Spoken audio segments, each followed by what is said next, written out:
Assalamualaikum warahmatullahi wabarakatuh. Pernahkah kita membayangkan, seorang biksu dari Thailand yang telah bertahun-tahun mencari makna kehidupan, justru menemukan jawaban itu bukan di negerinya sendiri, melainkan di tanah Jawa, di pelataran megah Candi Borobudur. Inilah kisah yang menyentuh hati tentang pencarian panjang, pertemuan yang tak terduga, dan petunjuk dari Allah hidayah yang datang dengan cara yang tidak pernah disangka. Sebelum kita melanjutkan ke kisah yang penuh hikmah ini, jangan lupa untuk menyukai video ini sebagai bentuk dukungan, dan tekan tombol berlangganan agar tidak ketinggalan kisah-kisah inspiratif lainnya. Tuliskan juga sholawat untuk Nabi Muhammad Shallallahu Alaihi Wasallam di kolom komentar. Semoga dengan kecintaan kita kepada beliau, kita semua mendapatkan syafaatnya kelak di hari kiamat. Selamat menyimak.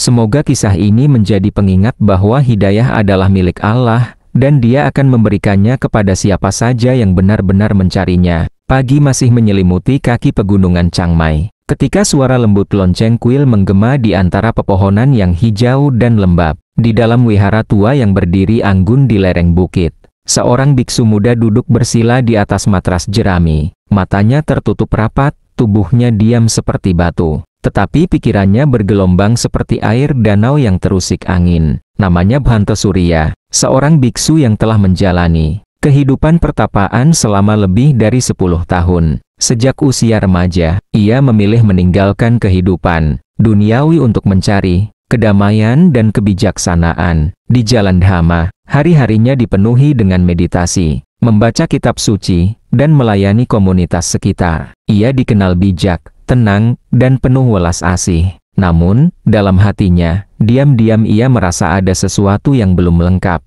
Beberapa bulan terakhir, Bhante Surya mulai merasakan kehampaan yang tidak dapat ia jelaskan. Meski disiplin spiritual dijalani dengan sungguh-sungguh, dan pelajaran tentang penderitaan serta jalan menuju pencerahan telah dihafalnya. Luar kepala, ada pertanyaan-pertanyaan yang terus datang tanpa jawaban memuaskan. Setiap kali ia memejamkan mata, hatinya terasa sepi, seolah ada cahaya yang ia kejar, namun tak kunjung tergapai. Ia mulai bermimpi aneh. Dalam tidurnya, ia melihat dirinya berdiri di hadapan sebuah bangunan batu yang besar dan megah, bertingkat-tingkat, dihiasi relief dan arca yang tampak familiar. Tetapi suasananya berbeda. Dalam mimpi itu, langit selalu berwarna emas kemerahan, dan cahaya yang menyinarinya terasa hangat namun asing. Di antara arca-arca Buddha yang terpahat rapi, ia mendengar suara lembut, bukan dalam bahasa Thailand atau Pali, tetapi tetap bisa ia mengerti, kebenaran tidak terikat oleh tempat.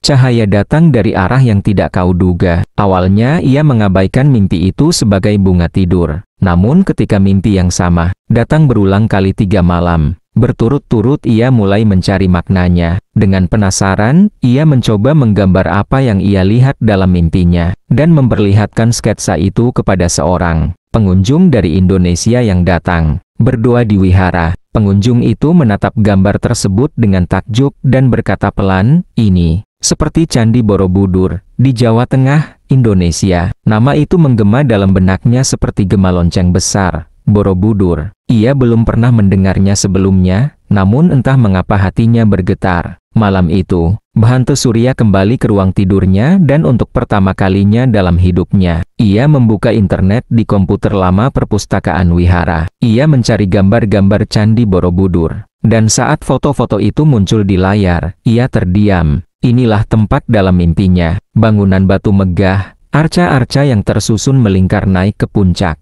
dan langit yang kerap kemerahan. Semua persis seperti yang ia lihat. Ia tidak tahu mengapa tempat itu begitu mengusiknya, tetapi ia merasa ada sesuatu di sana yang memanggilnya. Bukan hanya rasa ingin tahu, melainkan dorongan batin yang kuat. Seolah ada bagian dari dirinya yang tertinggal di tempat itu dan menantikan untuk ditemukan kembali. Keesokan harinya, setelah meditasi pagi, Bhante Surya menghadap kepala wihara dan menyampaikan permintaannya. Ia memohon izin untuk melakukan perjalanan spiritual ke Indonesia, sebagai bagian dari pencarian pribadi yang tidak bisa lagi ia abaikan. Awalnya kepala wihara ragu. Perjalanan ke luar negeri bukanlah hal biasa bagi seorang biksu, terlebih lagi jika tanpa tujuan yang jelas. Namun melihat kesungguhan dalam mata Bhante Surya, ia mengangguk dan berkata pelan, "Setiap pencarian memiliki jalannya sendiri. Pergilah, temukan apa yang engkau cari, tetapi jangan lupa, kebenaran sejati tidak selalu berada di luar. Bisa jadi ia tinggal dalam dirimu sendiri." Dengan restu itu, Bhante Surya mulai mempersiapkan perjalanannya. Ia membawa pakaian jubah oranye, sebuah tas kecil berisi kitab suci, buku catatan, dan sepasang sandal tua. Tidak ada barang berharga, kecuali keyakinan bahwa langkahnya sedang menuju sesuatu yang besar. Ia tidak tahu bahwa perjalanannya ke Borobudur akan mengubah segalanya, bukan hanya apa yang ia yakini, tetapi juga siapa dirinya sebenarnya.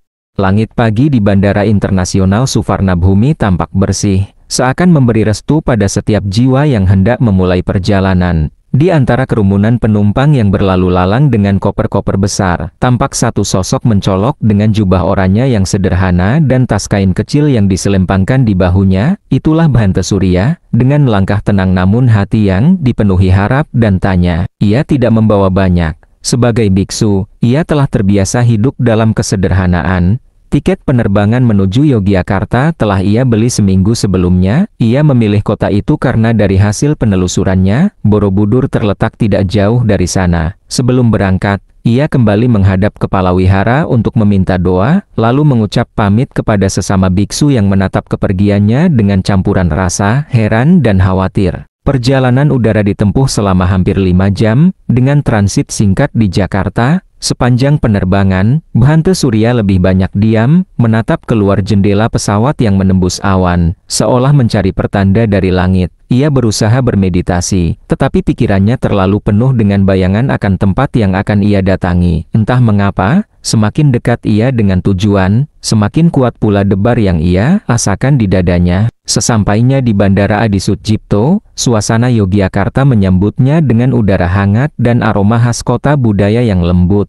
Ia merasa nyaman, meski belum mengenal siapapun. Dengan bahasa Inggris terbata dan bantuan aplikasi penerjemah di telepon selulernya, ia bertanya kepada petugas bandara bagaimana cara menuju Borobudur. Seorang sopir taksi daring yang ramah mengantar Bhante Surya menuju Magelang, tempat Candi Borobudur berdiri megah. Dalam perjalanan, sopir itu memperkenalkan diri sebagai Pak Darto dan tampak penasaran melihat seorang biksu dari luar negeri datang sendirian. "Bhihu dari Thailand, ya?" tanyanya dengan logat Jawa yang kental namun sopan. Bhante Surya tersenyum dan mengangguk. "Saya ingin melihat Candi Borobudur. Ada cahaya yang memanggil saya ke sana." Pak Darto hanya tertawa kecil, lalu berkata, "Banyak orang datang ke sana mencari ketenangan, tapi tidak semua pulang dengan jawaban." Perjalanan ditempuh sekitar 1,5 jam. Ketika kendaraan mulai memasuki kawasan candi, mata Bhante Surya terpaku pada bangunan batu raksasa yang menjulang di kejauhan. Rasanya seperti déjà vu, bentuknya persis seperti dalam mimpinya. Setiap lekuk stupa, setiap susunan batu, seolah telah dikenalnya sejak lama. Ia tidak bisa menjelaskan, tetapi detik itu juga, dadanya terasa hangat bukan karena udara, tetapi karena ada sesuatu dalam dirinya yang merasa pulang. Ia turun dari mobil dan mengucapkan terima kasih dalam bahasa Indonesia yang dipelajari seadanya. Setelah membeli tiket masuk,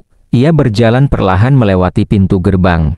Di sekelilingnya, pengunjung dari berbagai negara dan latar belakang sibuk mengambil foto, berbincang, atau duduk bersantai. Namun Bhante Surya hanya berdiri memandangi candi dengan mata berkaca-kaca. Ia menuruni sandal dan menaiki undakan candi dengan kaki telanjang. Langkahnya ringan namun penuh makna. Saat ia sampai di salah satu sisi yang sepi, ia duduk bersila, meletakkan tangannya di pangkuan, dan menutup mata. Angin berembus pelan, membawa aroma dedaunan dan bebatuan tua yang telah menyaksikan sejarah ribuan tahun. Ia mencoba bermeditasi, namun untuk pertama kalinya dalam hidupnya, meditasinya tidak tenang. Dalam keheningan itu, suara-suara asing mulai muncul di benaknya, bukan suara keramaian pengunjung, tetapi suara yang lebih dalam, suara batin yang bertanya, apakah ini cukup? Apakah ini akhir pencarianmu? Atau baru permulaan? Tiba-tiba, suara lembut menyapa dari arah samping. "Maaf, apakah Anda sedang meditasi? Saya tidak ingin mengganggu." Bhante Surya membuka matanya. Seorang pemuda berdiri dengan sopan beberapa meter darinya.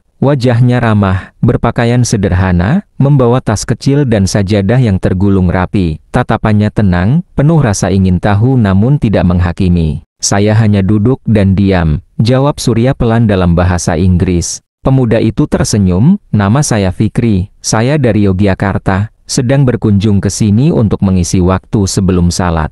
Bhante Surya mengangguk sopan, "Saya Surya, dari Thailand." Mereka duduk bersama di atas batu kuno itu. Fikri tidak langsung bertanya banyak, dan Surya pun tidak langsung bercerita, namun dalam keheningan itu, dua jiwa dari latar belakang berbeda seolah dipertemukan oleh sesuatu yang lebih besar dari kebetulan. Cahaya matahari sore menyinari wajah mereka dengan lembut, sementara langit mulai berubah warna, seperti dalam mimpi Surya merah keemasan. Dalam hatinya, Surya tahu bahwa pertemuan ini bukan pertemuan biasa. Ada sesuatu dalam diri pemuda Indonesia ini yang membuatnya merasa damai. Bukan karena pakaian, bukan karena kata-katanya, melainkan karena getaran yang ia rasakan, getaran yang sama ketika ia memimpikan tempat ini. Ia tidak tahu bahwa pemuda bernama Fikri ini akan menjadi kunci dalam perjalanan spiritualnya, kunci menuju cahaya yang sesungguhnya.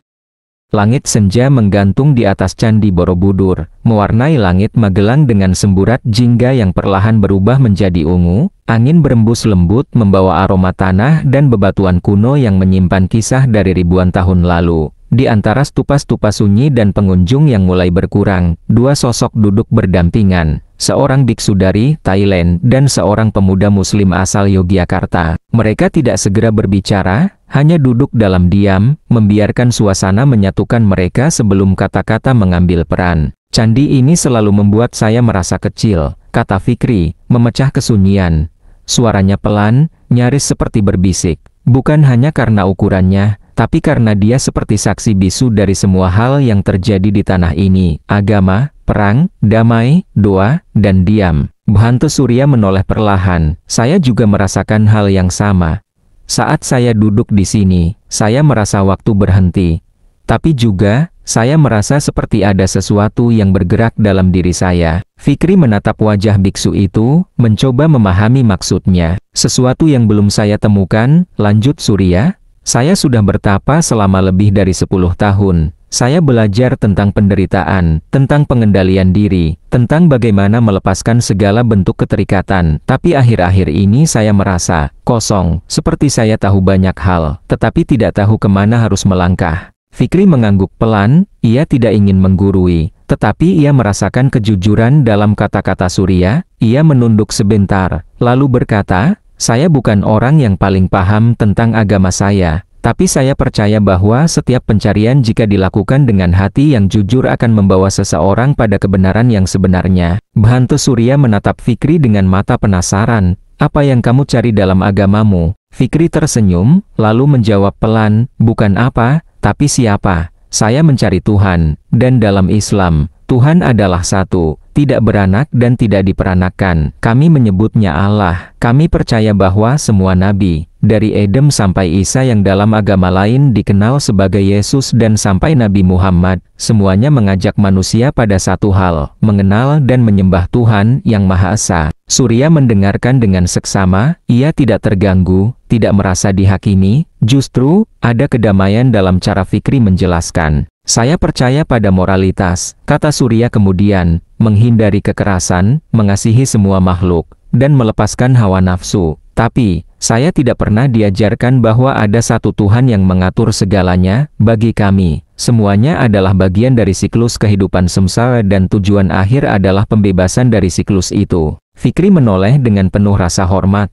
"Saya memahami itu. Dalam Islam, kami juga percaya bahwa dunia ini fana. Tapi kami juga percaya bahwa ada akhirat, kehidupan setelah kematian, tempat manusia akan dimintai pertanggungjawaban atas apa yang ia lakukan di dunia. Dan jalan menuju keselamatan adalah dengan mengenal Allah dan mengikuti petunjuknya yang dibawa oleh para nabi, terutama Nabi Muhammad sebagai penutup para rasul." Suasana kembali hening sejenak. Hanya terdengar suara angin dan kicauan burung yang kembali ke sarangnya. Matahari semakin turun, menciptakan siluet indah dari stupa-stupa candi yang seolah menyaksikan percakapan dua jiwa ini. "Saya tidak pernah mendengar tentang Muhammad dengan cara seperti ini," kata Surya. "Di tempat saya, agama-agama luar sering dianggap sebagai hal yang asing, dan tidak perlu dicari tahu lebih dalam. Tapi kamu menjelaskannya tanpa memaksa, seperti seorang teman. Fikri tersenyum hangat. Saya bukan siapa-siapa, saya hanya ingin berbagi. Seperti kamu pun berbagi tentang pencarianmu. Tuhan tidak butuh kita, tapi kita yang butuh Tuhan. Bhanto Surya menghela napas dalam, kata-kata itu menembus pikirannya dan masuk ke dalam hatinya, seperti embun yang meresap ke tanah kering. Apakah kamu bahagia dalam agamamu? Tanya Surya. Fikri mengangguk mantap. Saya bahagia karena saya merasa dikenal oleh Tuhan. Saya tahu saya bukan manusia sempurna, saya punya banyak dosa, banyak salah, tapi saya percaya bahwa Tuhan Maha Pengampun, dan setiap hari, saya mencoba menjadi lebih baik. Bukan karena takut neraka, tapi karena cinta kepadanya. Diam-diam, Bhanto Surya merasa matanya memanas. Ia tidak tahu kenapa, mungkin karena ia merasa iri, atau mungkin karena ia merasa lebih dekat dari sebelumnya dengan sesuatu yang selama ini ia cari, tetapi belum pernah ia temukan di dalam dirinya sendiri. Matahari tenggelam perlahan, meninggalkan langit yang kini dihiasi bintang-bintang kecil. Candi Borobudur mulai sepi, dan penjaga memberi tanda bahwa waktu kunjungan hampir habis. Fikri bangkit perlahan, merapikan tasnya dan berkata, saya harus pergi, sudah hampir waktu salat maghrib, tapi saya akan kembali besok pagi, jika kamu masih di sini. Surya mengangguk, saya akan di sini. Mereka berpisah di gerbang candi, dengan langkah masing-masing, namun ada benang halus yang mulai menghubungkan keduanya. Dalam perjalanan menuju penginapan kecil tempat ia menginap, Surya terus memikirkan percakapan tadi. Ada sesuatu dalam kata-kata Fikri yang terus terngiang bukan karena indahnya, tetapi karena benarnya. Mungkin, pikir Surya, kebenaran bukan sesuatu yang harus dicari ke dalam atau keluar, tetapi sesuatu yang datang ketika hati sudah siap untuk menerimanya. Saat ia berbaring di kasur sederhana dan menatap langit kamar, Surya untuk pertama kalinya dalam hidupnya berdoa, bukan dalam bahasa Pali, tetapi dengan suara hatinya sendiri yang berkata, tunjukkan aku jalanmu, siapapun engkau. Pagi hari di Magelang menyambut Bhanto Surya dengan cahaya matahari yang hangat dan kabut tipis yang masih menggantung di antara pepohonan. Ia bangun lebih awal dari biasanya, bukan untuk bermeditasi, melainkan karena ada sesuatu yang menuntunnya untuk segera beranjak dari tempat tidurnya. Ia kembali ke Candi Borobudur, tempat ia kemarin bertemu Fikri. Meski candi itu bukan lagi tempat ibadah aktif, Surya merasa ada daya tarik spiritual yang kuat di sana. Sesampainya di pelataran candi, ia menunggu. Ia tidak tahu apakah Fikri akan datang, tetapi hatinya yakin bahwa pertemuan kemarin bukanlah yang terakhir. Dan benar saja, tidak lama kemudian, dari kejauhan tampak sosok Fikri berjalan mendekat sambil membawa 2 bungkus makanan dan sebuah tas kecil berisi buku. Selamat pagi, sapa Fikri sambil tersenyum. Saya bawakan sarapan, nasi uduk. Tidak mengandung daging, tenang saja. Surya tersenyum lebar, lebih lebar dari biasanya. Terima kasih, kamu sangat baik. Mereka duduk di bangku taman dekat candi, menikmati sarapan sambil berbincang ringan. Setelah selesai makan, Fikri membuka tasnya dan mengeluarkan sebuah buku bersampul putih. Ini terjemahan Al-Quran dalam bahasa Inggris. Saya pikir kamu mungkin ingin membacanya. Surya menerima buku itu dengan penuh hormat. Ia membolak-balik halaman, membaca beberapa ayat secara acak. Di setiap terjemahan, ia merasa seperti sedang membaca sesuatu yang sangat tua, namun sekaligus sangat baru. Kata-kata itu tidak dipenuhi metafora yang rumit, tetapi justru langsung menembus hati. Hari-hari berikutnya menjadi awal dari sebuah pencarian yang lebih menyeluruh. Fikri mengenalkannya kepada seorang ustaz lokal bernama Kiai Zainuddin, seorang ulama sepuh yang terbiasa berdialog dengan siapapun tanpa menghakimi. Bersama Fikri sebagai penerjemah, Surya mulai bertanya banyak hal, tentang siapa Allah, apa itu wahyu, mengapa Nabi Muhammad disebut sebagai penutup para nabi, hingga mengapa Islam meyakini adanya kehidupan setelah mati.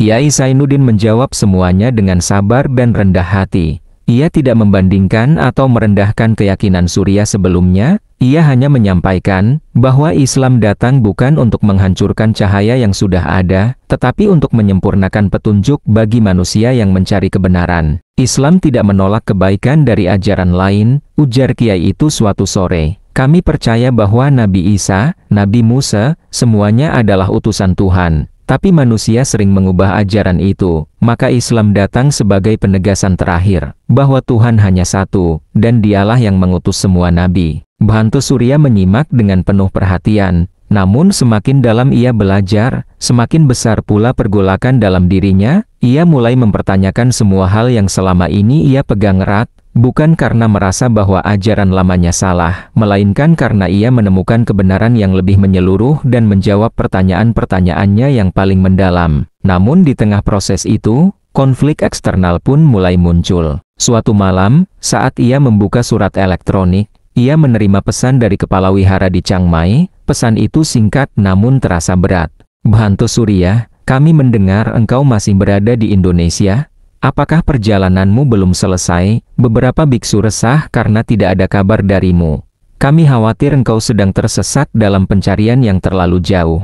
Ia membaca pesan itu berulang kali. Kata-kata terakhir tersesat dalam pencarian menghantam hatinya. Ia tahu bahwa jika ia melanjutkan jalan ini, ia akan dianggap telah meninggalkan komunitas, bahkan mungkin dikecam. Dunia yang ia kenal selama ini bisa jadi akan menolaknya. Malam itu, ia duduk di kamar penginapannya, memandangi kitab suci yang baru saja ia pelajari, sementara jubah oranye tergantung diam di sisi tempat tidur. Ia merasa terbelah antara dua dunia, dunia yang telah membentuk dirinya selama bertahun-tahun, dan dunia baru yang mulai menerangi hatinya. Apakah ini jalan yang benar? Gumamnya pelan, atau hanya ujian dari nafsuku? Namun setiap kali ia membaca ayat-ayat dalam Al-Quran, hatinya bergetar.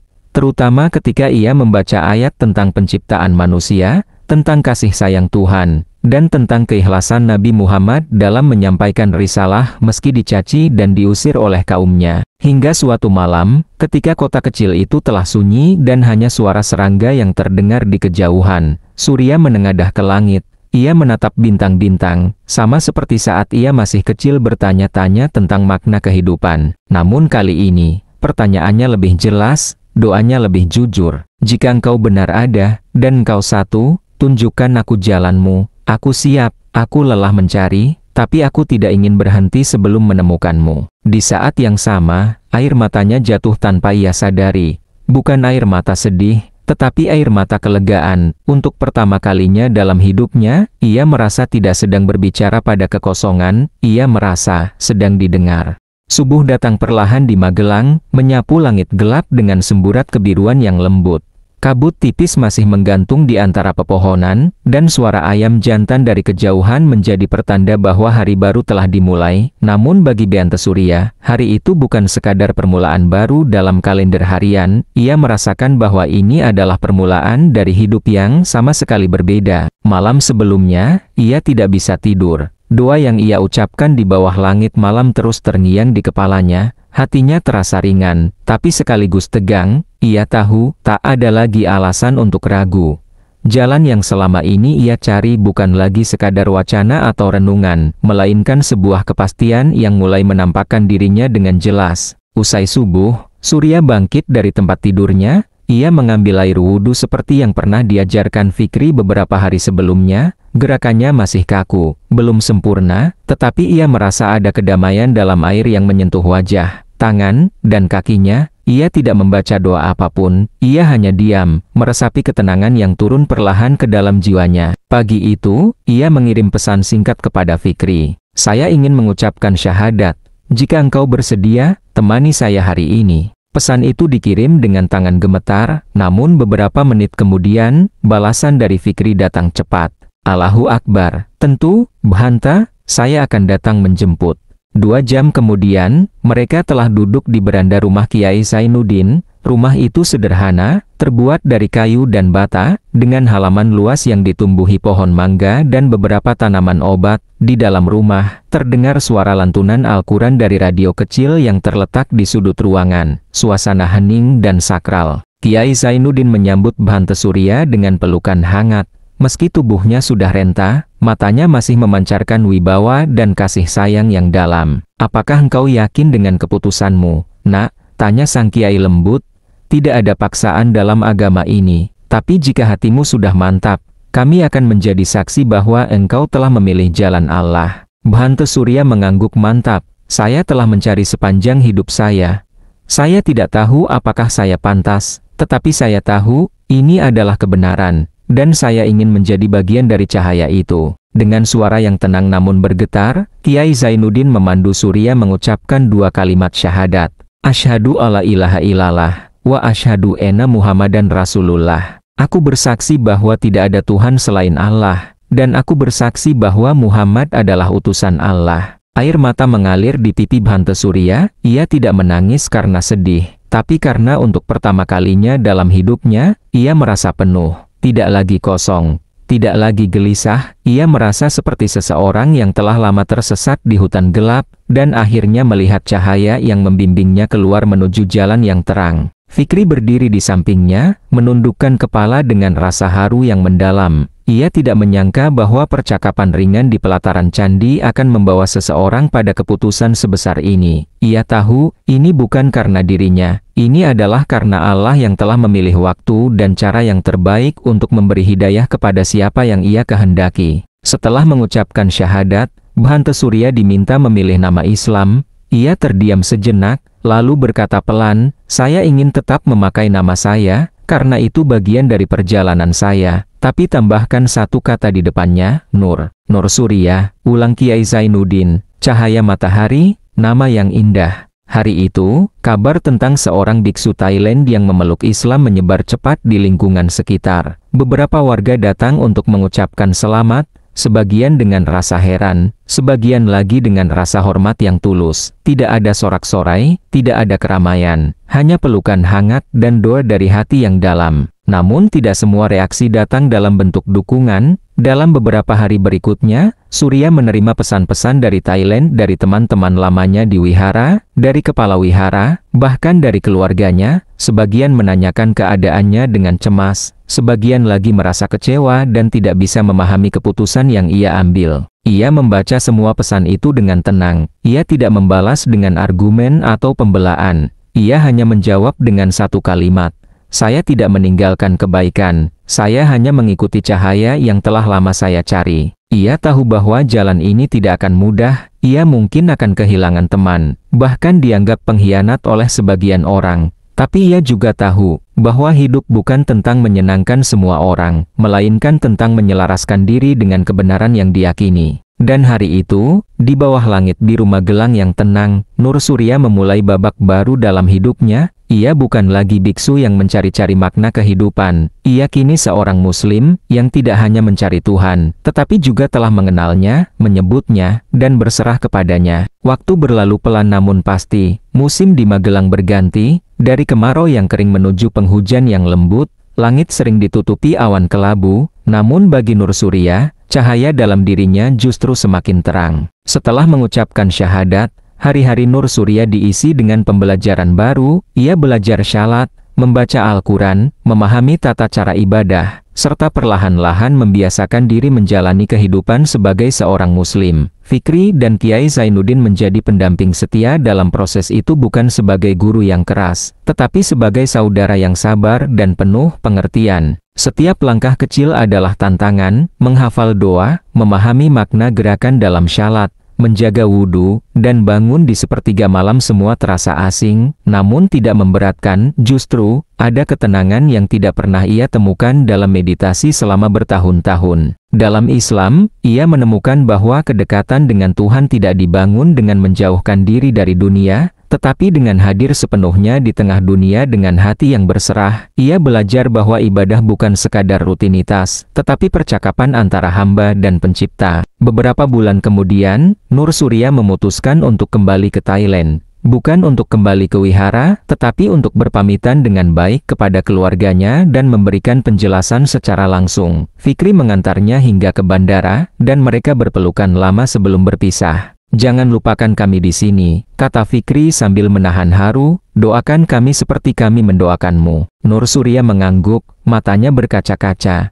"Kamu adalah bagian dari perjalanan hidupku yang tidak akan pernah aku lupakan. Kamu bukan hanya teman, tapi juga saudara seiman." Sesampainya di Chiang Mai, Nur Surya menghadapi beragam reaksi. Sebagian teman lama menolaknya, menganggapnya telah menyimpang. Tapi yang lain, terutama keluarganya, melihat perubahan dalam dirinya yang tidak bisa mereka bantah. Ia menjadi lebih lembut, lebih damai, dan lebih bijaksana. Ibunya, yang awalnya menangis karena merasa kehilangan anaknya sebagai seorang biksu, akhirnya memeluknya dengan erat. Jika hatimu tenang, katanya lirih, maka ibu akan belajar menerima. Kembali ke Thailand, Nur Surya tidak hidup dalam kesendirian. Ia bergabung dengan komunitas muslim lokal yang kecil namun hangat. Ia belajar lebih dalam tentang Islam, dan mulai aktif berdialog dengan orang-orang lintas agama. Ia tidak pernah memaksakan kepercayaannya kepada siapapun, tetapi selalu bersedia berbagi cerita tentang pencarian panjang yang membawanya ke titik itu. Ia menjadi jembatan antara timur dan barat,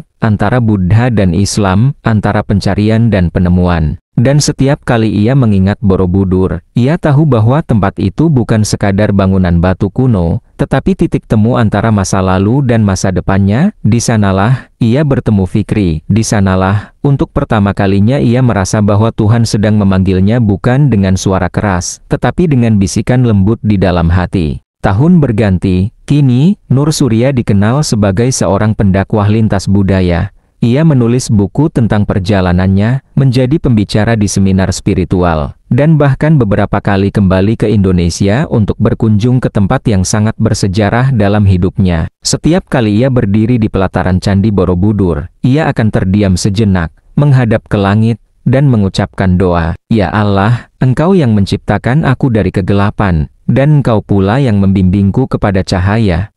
Jangan Engkau palingkan hatiku setelah Engkau menunjuki aku.